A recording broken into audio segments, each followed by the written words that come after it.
Metropolitan Radio presenta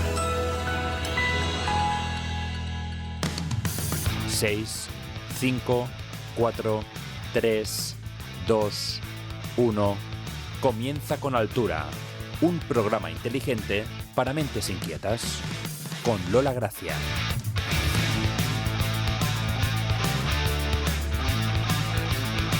Muy buenas, ¿qué tal? Bienvenidos una vez más a Con Altura, aquí en Metropolitan Radio. Estamos ya en pleno verano, como aquel que dice, y hoy tenemos una invitada súper especial. Esperemos que no pase mucho calor en la región de Murcia. Querida Rosa Montero, muy buenas. ¿Qué tal, Lola? Un gusto. Estar aquí un poquito más frescos sería mejor. Sí, sí, pero aquí es complicado. Pero bueno, sí hemos tenido mejor tiempo, meteorológicamente hablando, menos calor. Para mí es un placer y un honor enorme estar a tu lado. Soy súper fan tuya. Imagino Muchas que gracias, con muchos de los que te entrevistamos, en mi casa empezamos a leer El País Semanal. Porque era una casa muy humilde donde no había libros o libros muy raros que compraba mi padre, como El arte de la cocina francesa y cosas así. Y mi hermano y yo comprábamos El País Semanal y leyéndote he aprendido mucho. Qué bonito, muchas gracias. Que gracias, muchas gracias. Eres un novelista fundamentalmente ahora, has sido periodista durante muchísimos años, gran entrevistadora en El País Semanal y en otros lugares, también escribiste en Fotogramas. Sí. Y eres también una gran ensayista, aunque tú dices que tus libros estos más de ensayos son experimentos, como sí, La Loca de la Hombre, Casa. tengo ensayos biográficos, tengo más, que son, tengo un par de libros de ensayos biográficos y tal, pero tengo 3 libros que son muy difíciles de definir, que yo los llamo artefactos literarios. Y que son eso, La Loca de la Casa, La ridícula idea de no volver a verte y El peligro de estar cuerda. Y realmente cuando saqué el primero, que yo ni sabía lo que estaba haciendo, ¿no? Porque los libros te aparecen en tu cabeza tal como son y te obligan a escribirlos, ¿no? Pues cuando saqué el primero hicimos la típica comida con libreros, ¿no? O desayuno era. Y entonces los libreros me decían, pero bueno, ¿y dónde lo metemos? ¿En la mesa de ficción o en la mesa de no ficción, ¿no? Yo siempre les he contestado que lo metieran en la mesa de novedades y que aguantara mucho tiempo, ¿no? Ahí, pero bueno. Es lo más importante, desde luego. Sí. El primero fue La ridícula idea de no... La el Loca de la primero fue Casa. La Loca de la Casa y luego La ridícula idea de no volver a verte, que este fue el primero de este estilo tuyo que me leí yo y me fascinó. Sí. La historia de Marie Curie y cómo enlazaste el duelo de Marie con el tuyo por la pérdida de Pablo Lezcano. Sí, bueno, la verdad es que yo no considero que La ridícula sea un libro de duelo. No, es un libro alegre en el fondo. Es un libro sobre la vida y sobre cómo aprender a vivir con ligereza y por eso en la portada hay una mujer como volando, ¿no? Con ligereza y con plenitud, ¿no? Aprender a vivir con serenidad y a vivir el momento, de verdad, que siempre lo tenemos el momento hipotecado, ¿no? Por los miedos al futuro, o los deseos de llegar al futuro, o por las nostalgias, o los arrepentimientos del pasado, ¿no? Y lo que pasa es que para llegar a un acuerdo con la vida y poder vivirla con plenitud, tienes que llegar antes a un acuerdo con la muerte propia y con la muerte de los seres queridos. Por eso, aunque es un libro sobre la vida, habla de la muerte también. A mí me impresionó muchísimo la escena en la que Marie Curie coge el gurruño, como tú defines, de la ropa y las vísceras que habían quedado de los Pierre. Sesos. Los sesos. Porque le atropelló, Pierre Curie salió un día de casa y le atropelló un carro de caballos y le pasó la rueda por la cabeza y le reventó la cabeza. Entonces lo que había era parte de la masa encefálica y Marie Curie lo había guardado como loca, con la locura del dolor agudo, ¿no? Y del dolor supremo, sí. Que llegas a decir que a veces ese dolor tan agudo también es un estado de enajenación claro, mental. Por supuesto, sí, ¿no? Y además se equipara mucho también al trastorno mental, en el sentido de que el verdadero dolor es inefable, igual que el trastorno mental, ¿no? Te quedas sin palabras, no lo puedes contar, no lo puedes compartir. Tanto en un caso como en el otro no son mudos, ¿no? Efectivamente, si lo puedes contar es que realmente estás de suerte, ¿no? Como dices tú en algún momento. Sí. Mira, esto lo he sacado de ahí de tu novela, Dice, el verdadero dolor es indecible. Si puedes hablar de lo que te acongoja, significa que no es tan importante. Porque cuando el dolor cae sobre ti sin paliativos, lo primero que te arranca es la palabra. Es probable que reconozcas lo que digo, quizá lo hayas experimentado, porque el sufrimiento es muy común en todas las vidas, igual que la alegría. Hablo de ese dolor que es tan grande que ni siquiera parece que te nace de dentro, sino que es como si hubieras sido sepultada por una luz.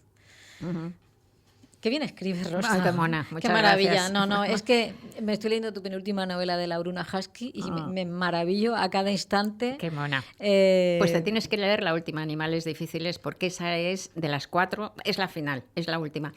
Y bueno, da igual, porque además son autoconclusivas, o sea que puedes leerlas sin haber leído las anteriores, y yo creo que es la mejor, con diferencia. ¿Y ya no va a haber más Bruna Husky? No, no va a haber más, pero la dejo muy bien colocada, ¿eh? Y ahí a lo mejor porque, claro, la echo de menos. Llevo pues casi 20 años con este personaje y además para mí es el personaje de todos los que he escrito que más quiero y que me siento más cerca de ella que de nadie, ¿no? Entonces un amigo me dijo, pero bueno, si tienes mucha morriña de ella, siempre puedes escribir un libro de cuentos del mundo de Bruna. ¿Y o una precuela? Sí. No, precuelas no, pero un libro de cuentos sí, ¿no? Pues uno de Bruna en la época, efectivamente, antes de que la cogemos en las novelas o con alguno de los otros personajes, o un cuento protagonizado por Janis, por Bartolo. Bartolo es un bichito maravilloso que hay en los libros, que yo pongo un Bartolo en su vida, yo querría tener es una mascota alienígena que habla. Porque para la gente que no lo sepa, Bruna es una androide. Bueno, es un clon. Es un clon. Es un clon humano, lo que pasa es que las novelas suceden en el año 2111, ¿no?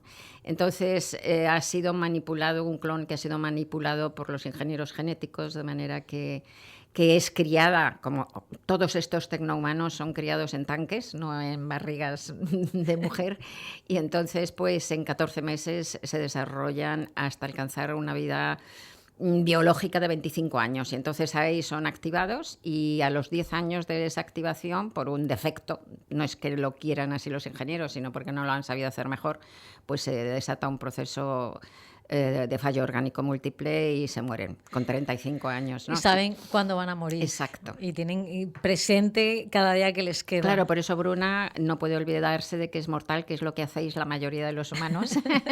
Vivir como si fuerais eternos, menos un puñado de neuróticos profundos como Woody Allen y como yo, que estamos todo el rato pensando en el tiempo, cómo pasa el tiempo, cómo el tiempo nos deshace y cómo nos lleva a la muerte. Hace mucho tiempo yo te entrevisté por primera vez y dijiste eso, que fue de niña cuando tomaste conciencia del paso del tiempo. Pero desde muy pequeña, sí. Desde muy pequeña, con 7 años. Sí, 7, 8 años o así. Yo me decía, mira, Rosita, qué tarde tan bonita, disfrútala, porque enseguida pasar el tiempo y estarás en la cama durmiendo, que aparte a mí siempre en aquella época me daban miedo las noches, ¿no?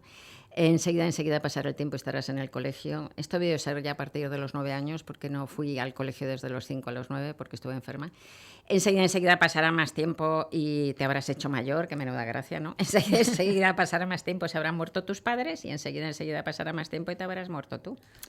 Así que fíjate tú que eso lo tenía clarísimo desde pequeña, pero no es para tenerme pena, porque si te fijas, lo que yo me decía es, mira, Rosita, qué tarde tan bonita, disfrútala. Cuando eres muy consciente de la muerte, eres muy consciente de la vida y de la maravilla que es estar vivo. Digamos lo mismo, ser consciente de la muerte que del paso del tiempo. Sí, las es lo mismo, cosas. sí. Hay también una frase que escribes por ahí de Scott Fitzgerald, que él se hizo escritor cuando su madre perdió a 2 hijos antes de que él naciera. Ya en ese momento se hizo escritor. Sí. Es muy fuerte, ¿eh? Es muy buena, sí, sí.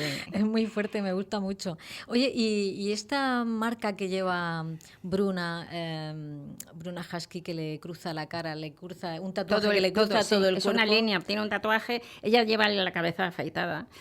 Y es un pedazo de bicho porque es una tecnohumana de combate, mide casi 2 metros, está potenciada atléticamente y tal. Y bueno, y entonces lleva, como todas los de combate se hacen tatuajes. Ella la que se ha hecho es una raya que le pasa efectivamente por un ojo, por un lado de la cara, por el cuello, por el cuerpo, por una pierna, le da la vuelta y pasa por el cráneo. O sea que es un aro que le da toda la vuelta al cuerpo, ¿no? Sí, sí. Me encanta que los fans que han ido este fin de semana a la Feria del Libro, a que le firmase el libro, venían con la raya pintada en la cara. Sí, muchos fans venían, sí, a lo largo de los años de Bruna, de estos casi 20 años, muchos lectores han venido a verme con la raya pintada. Y muchos se identifican con Bruna porque es verdad que Bruna, al ser un androide, no es como un ser inferior, como de una clase inferior. Bueno, era lo que habla, claro, mira, las novelas estas que son futuristas, pues en España tenemos una ignorancia total de lo que es el género de ciencia ficción. Tenemos un prejuicio enorme, la gente cree que habla de cosas rarísimas que no tienen que ver con la realidad y que van a ser frías y sin emociones, y es todo lo contrario. Lo que te da la ciencia ficción es una herramienta metafórica muy poderosa para hablar del aquí y el ahora. Mis novelas de Bruna son las más realistas que he hecho y hablan de este mundo y hablan del ser humano. Y Bruna es un personaje tremendamente humano. Bueno, lo primero es un clon humano, pero da igual, o sea, Pinocho es tremendamente humano y era es demasiado humana para ser un androide. Exacto, sí, ella, y es demasiado ella, apasionada, sí. sufre La gente demasiado. se identifica mucho con ella por muchas razones, ¿no? Por su lucha. Es ese tipo de persona que conocerás alguna que tiene miedo de sus propias emociones porque cree que los sentimientos la debilitan, porque tiene tal necesidad emocional que tiene miedo de su propia necesidad emocional, entonces se ha metido en un castillo, ¿no? Y empiezan las novelas siendo completamente misántropa y se odia a todo el mundo. Sí, tiene un poco de malas pulgas la Bruna. Sí, pero luego va evolucionando y termina mucho mejor. Bueno, él busca la inteligencia artificial, que sé que no te gusta mucho. ¿Qué significa el tatuaje de Bruna? Y dice lleva tatuada una línea negra, símbolo de rebeldía. La raya se convierte en un símbolo de resistencia y disidencia. Empatía con lo diferente. Los fans de Bruna muestran así su solidaridad con los replicantes, que son tratados como ciudadanos de segunda clase. Y también muchos lectores se sienten identificados emocionalmente por la soledad y la vulnerabilidad y la fuerza interior de Bruna. O sea que... Sí, me parece muy bien, sí. Lo ha acertado. Está bastante bien. Faltan cosas, pero está bastante bien. Pasa que es verdad que la inteligencia artificial, como yo digo, hay que cogerla con pinzas y darle muchas instrucciones, si no, desastre. Sí, bueno, por ahora tienen lo que llaman las alucinaciones, no hay que hacer caso para nada, ¿no? El otro día estuve en un acto en Madrid y entonces el que me presentaba, que era un profesor universitario, esto hace 2 o 3 meses, ¿no? Creo recordar que era un profesor, de repente empieza a decir cosas, ¿no? Y lo típico, ¿no? Y entonces, antes del acto público, ¿no? Entonces, pues ha escrito estas novelas y de repente dice un título de una novela absurdo, que, vamos, no es que fuera un título mío mal dicho, sino un título absurdo, ¿no? El pájaro azul, yo qué sé, ¿no? Bueno, lo dejé pasar, ¿no? Y sigue hablando y tal, y dice, ha ganado muchos premios, entre ellos el premio Planeta, y dije, ¡alto ahí!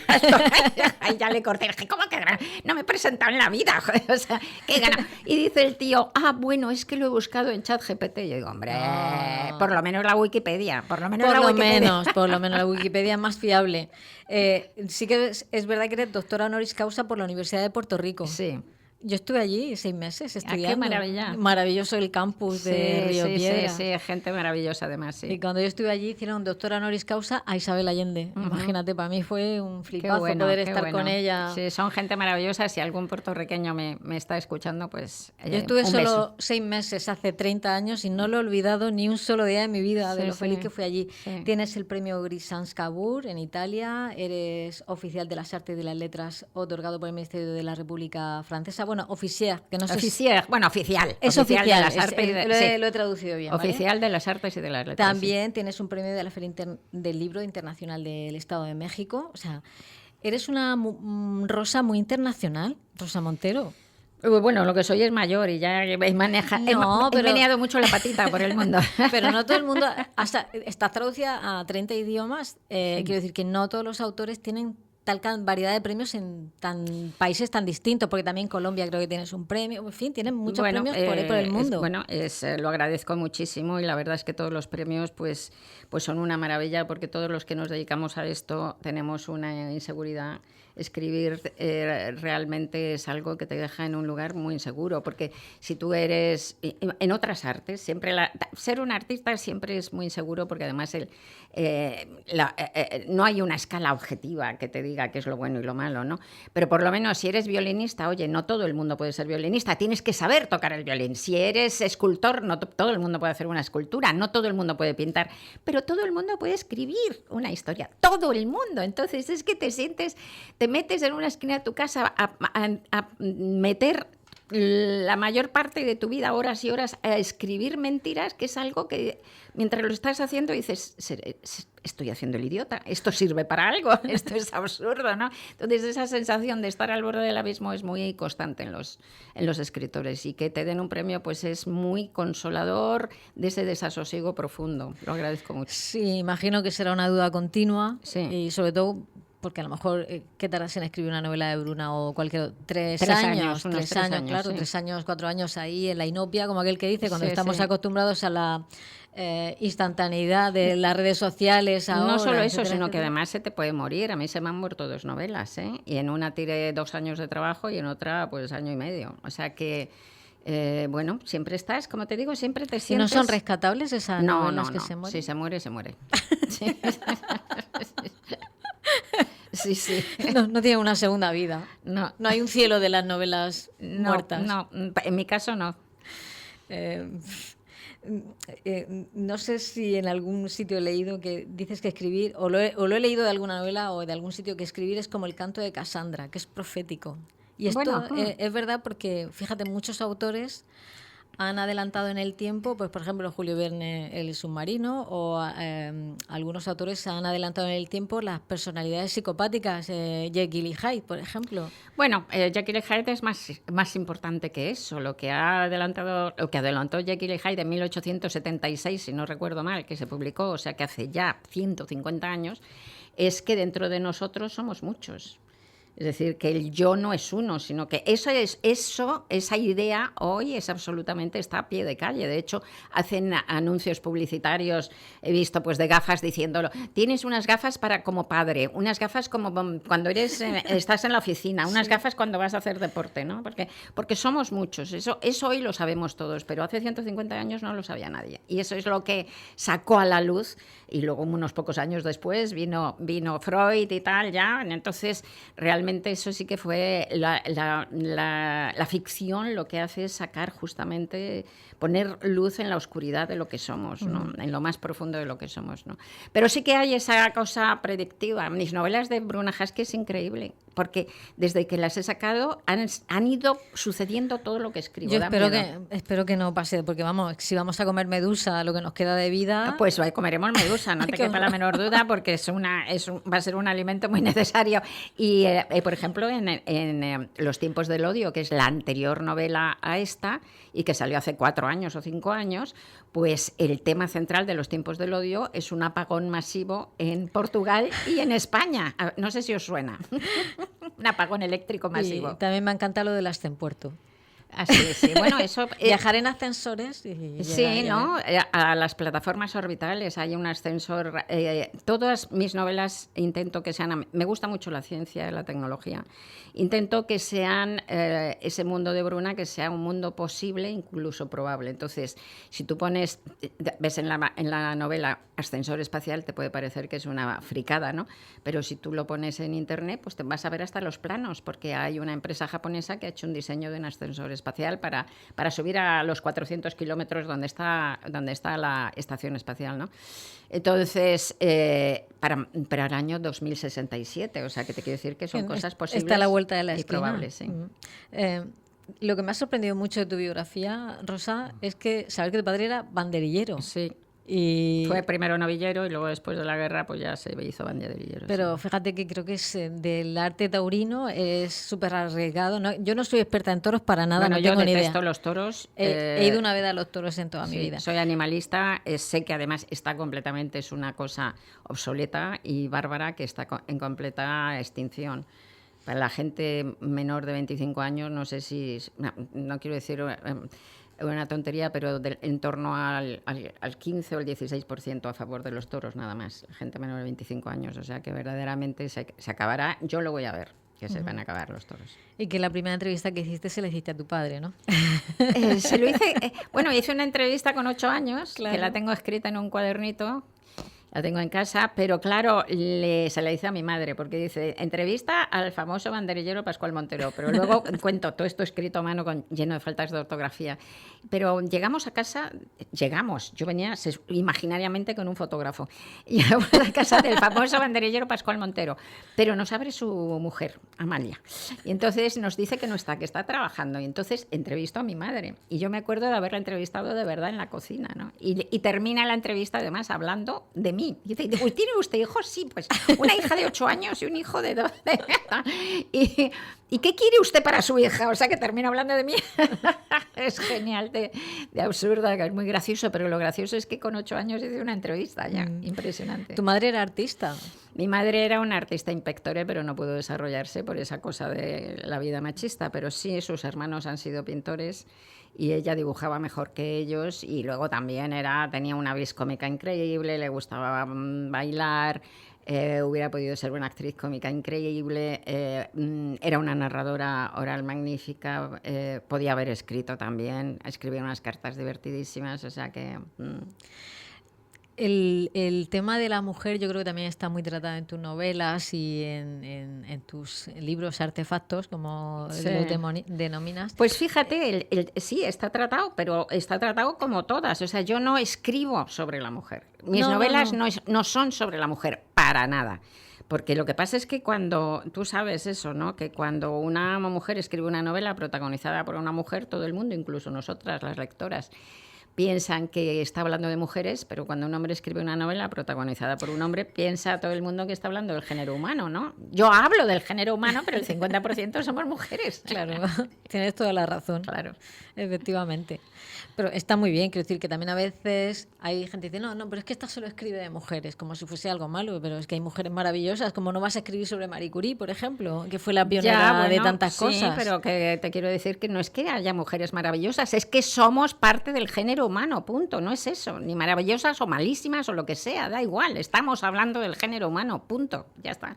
Es que el otro día, fíjate, hablando con una periodista deportiva, me dice, es que me vas a preguntar por el tema de, bueno, la iba a invitar, pero me vas a preguntar por este tema tal, y claro, es que lo de las mujeres y el deporte es que siempre es lo mismo, y le tuve que dar la razón. Claro, pues sí, totalmente, pues tienes razón, es un si rollo, es así, sí. es así, es un poco complicado reivindicar sin que parezca muy evidente lo que no debería ser evidente. No, lo que pasa es que ya no hay que reivindicar la normalización, que es que estamos muy lejos de eso, o sea, sigue existiendo el sexismo en la cabeza de todos y de todas también, y de las mujeres, ¿no?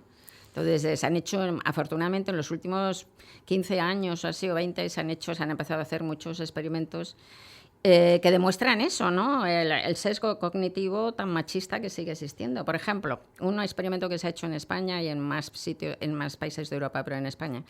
Tú sabes que cuando vas al médico de familia, con los mismos síntomas, a los hombres los mandan más pruebas diagnósticas y a las mujeres nos mandan más ansiolíticos. Entonces, mira, pues la palabra del hombre sigue siendo la ley. Esto pasa en otros países, también se ha hecho este mismo estudio. En España en concreto, en 2019, tengo las cifras de 2019, pero no creo que haya cambiado mucho, a las mujeres nos costaba un 13% más de tiempo llegar al especialista que a los hombres. Qué fuerte me parece. Es muy fuerte, pero ahora lo más fuerte es pensar que el 63% de los médicos de familia son mujeres. O sea, que también nosotras tenemos eso. Sí. También nosotras tenemos Mira, eso. fíjate, yo coordino un ciclo que se llama Escritores en su tinta, 18 años. Y hubo un año que me escribió Rosa Regás, no sé cómo consiguió mi correo, y me dice, este año no he metido a ninguna mujer. Y de pronto me di cuenta, digo, ¿es verdad? Sí, a veces tremendo. no es porque yo siempre he intentado meter, pero a veces por cuestión de agenda y tal, pero no fui consciente de eso hasta que Rosa Regás... Claro, sí, hay que hacer un esfuerzo. Y a partir de ahí, bueno, es que me abrió los ojos, dije, claro, tiene toda hay que razón, hacer un esfuerzo para contrarrestar el sesgo machista que tenemos todos. En cuanto a la creación, tú dices que escribir a veces es terapéutico, bueno, a veces no. No, escribir es más que terapéutico, es más que terapéutico. O sea, bueno, escribir un diario es terapéutico. Si tienes problemas, escribir un diario es terapéutico, te puede ayudar. De hecho, en muchas terapias pues mandan escribir a sus pacientes y tal. Pero para los que somos escritores, pues es mucho más que terapéutico. Desde luego, en mi caso, es estructurante, es estructural, forma parte básica de lo que soy. Sin eso, yo creo que la mayoría de los escritores pensamos, sentimos, queremos que sin escribir nos haríamos pedazos o nos volveríamos locos, ¿no? Escribe mucho a mano. Tomo notas, desarrollo las novelas durante año y medio a mano primero, sí. Sí, yo creo que en algún momento he visto alguna foto tuya con tus personajes en libretitas con colorines sí, para... Sí, me encanta, sí. Además escribo siempre con estilográfica y es un verdadero placer poder escribir a mano con estilográfica, con tintas bonitas, en libretas preciosas, papel satinado. Sí. Me encanta. Es un placer. Es un placer, sí. El deslizarse de la Y se aviva estilográfica. mucho, tiene un efecto en el cerebro muy importante. Aviva mucho el cerebro escribir a mano. Uh-huh. Algunas de tus novelas, como es que estaba buscándolo porque de memoria no recuerdo el título. O sea, Sí. Estaba La loca de la casa y la otra... La ridícula idea de no volver a ver. No, y la otra... El peligro de estar cuerda. Eso, el peligro de estar cuerda. Tratas también el tema de la enfermedad mental. Ajá, sí. Y bueno, que yo creo que también se está normalizando un poco más. Bueno, después no de la demasiado. pandemia se ha abierto un poco, ¿no?, el tabú y lo que pasa es que se ha abierto un poco la puerta, pero yo creo que la están intentando volver a cerrar, ¿no? Entonces hay que pegarla a patadas para derribarla y sacar a la luz el trastorno mental, que es algo absolutamente común. Uh-huh. Absolutamente común. Antes de la pandemia la OMS dio unas cifras que a mí me parecen ridículas por lo pequeñas, pero aún así dijo justo antes de la pandemia que el 25% de la población, de los seres humanos, van a experimentar antes o después en su vida un trastorno mental.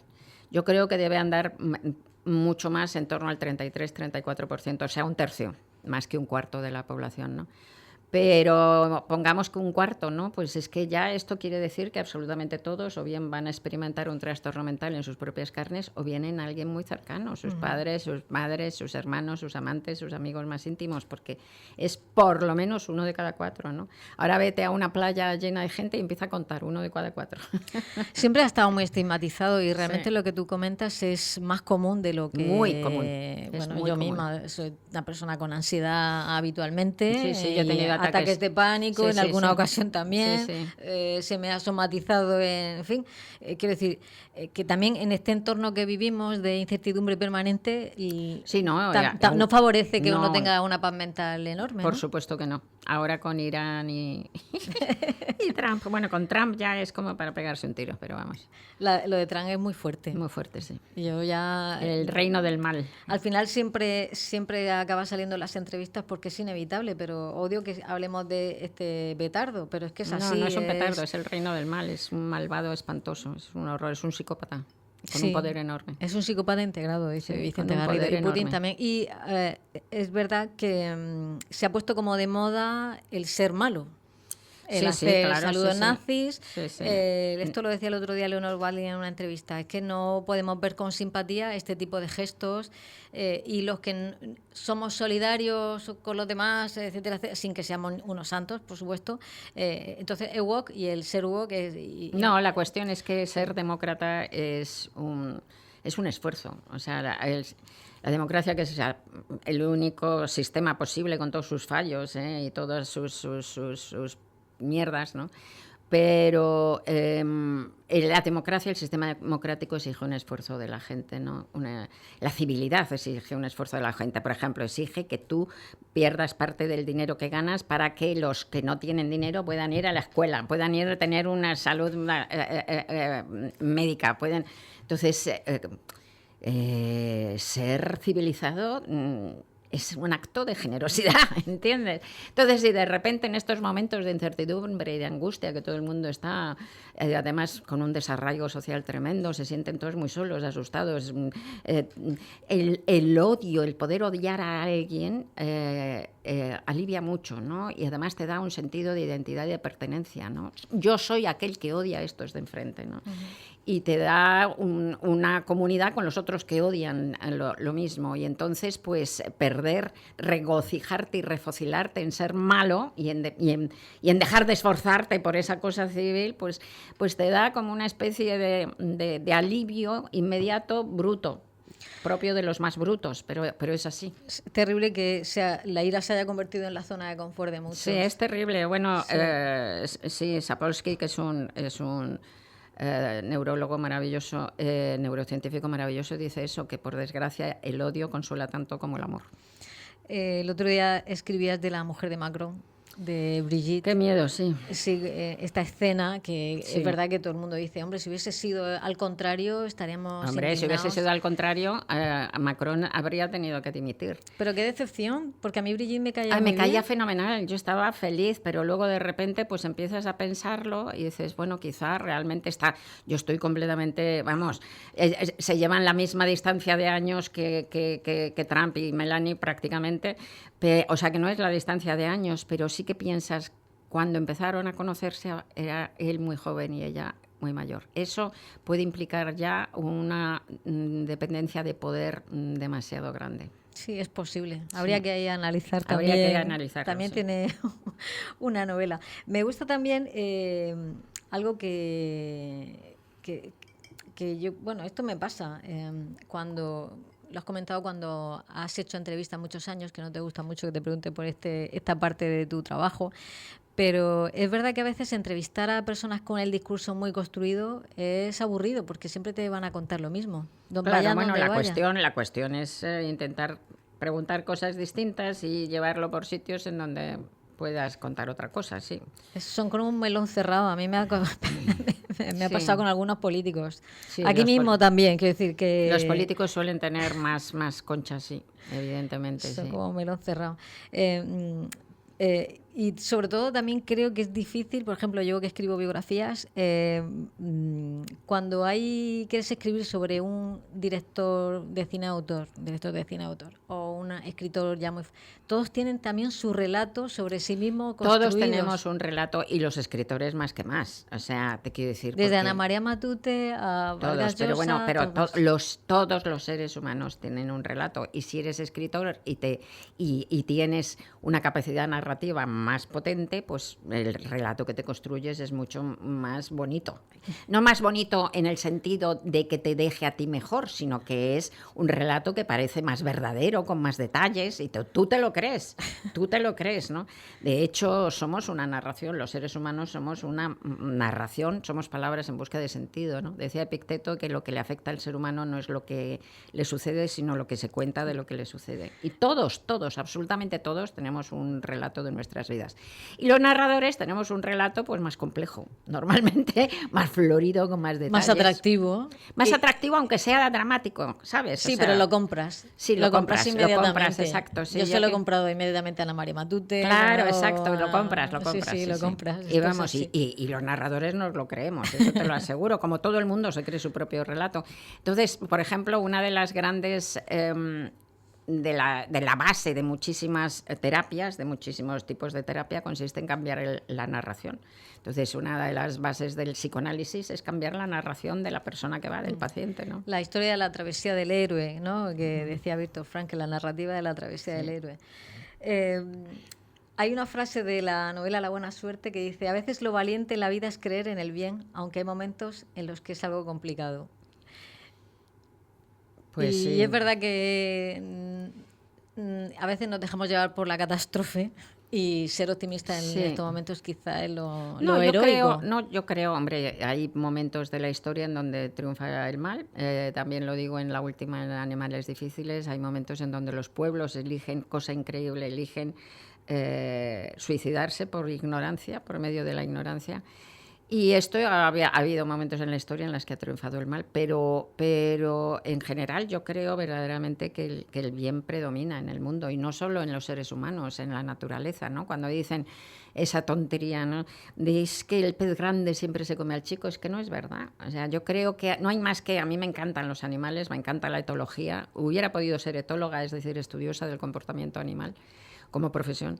Y entonces, si estudias, pues tú ves que yo creo que clarísimo que en la naturaleza hay muchas más estrategias de supervivencia que se basan en la cooperación que estrategias de supervivencia que se basan en la depredación. Y en el ser humano también. O sea, estamos hechos para el bien. Ya lo decía Kant, ¿no? Con lo del imperativo moral kantiano, ¿no? Kant se admiraba de que en un momento de guerra, pues un guerrero joven y fuerte y hambriento y armado no matara sistemáticamente a todas las viejas y viejos, a todas las mujeres solas y tal, para robarles la comida y tal. A veces pasaba, pero no era lo habitual, era minoritario y además estaba mal visto. Y sin embargo, ¿por qué esto? Porque el guerrero podía hacerlo y le convenía hacerlo. Entonces, de ahí deducía que todos venimos de serie con unos valores morales, ¿no? Que para mí está claro también. Él lo pensaba desde el punto de vista moral y yo lo pienso desde el punto de vista evolutivo, ¿no? Es que es más útil la cooperación que la depredación. Desde luego. ¿Cuál es tu último tatuaje, Rosa? Pues un corazón antropomórfico que tengo detrás de una pantorrilla. ¿Cuántos tienes ya? No sé, bastantes. Ahora me quiero hacer otro, pero yo me quedé no en las claro. Palomillas esas. Eso, bueno, o sea, hace muchísimo tiempo. Claro, sí. Porque es que fue, madre mía, es que hace un montón. Hace un montón, madre, no quiero ni pensar en lo rápido que pasa el tiempo. Sí, es horrible. Estamos igual. Estamos mejor. Igual, estamos mejor, más guapas y más estupendas. Querida Rosa, un placer gigante haber estado conversando contigo aquí en Con Altura y nada, emplazamos a todo el mundo a que lea tus Bruna Huskies, tus libros artefactos, como tú dices, tus novelas. También tengo una novela que me encanta, que Te trataré como una reina, me encanta esa novela. Fíjate, es del 83. Fíjate, pues me encanta a mí esa novela también. Y de hecho tengo 2 ejemplares, no sé muy bien por qué, exactamente los 2 mismos ejemplares. La que no encuentro, que se ve que lo he dejado a alguien, es la de Ridícula idea de no volver a verte. Ese libro tiene pies, porque todo el mundo me dice, no encuentro, vamos a la feria del libro ahora que vengo de hablar con cientos de mil y pico, yo creo, personas que habrán pasado, pues muchos me dicen, sí, yo la tenía, pero me la vuelvo a comprar porque me ha desaparecido. O sea, que ese libro tiene pies. Efectivamente. Es que no tengo palabras, porque estoy tan feliz ahora mismo de verte aquí, Rosa. Muchísimas gracias. Y hasta pronto. Gracias a ti.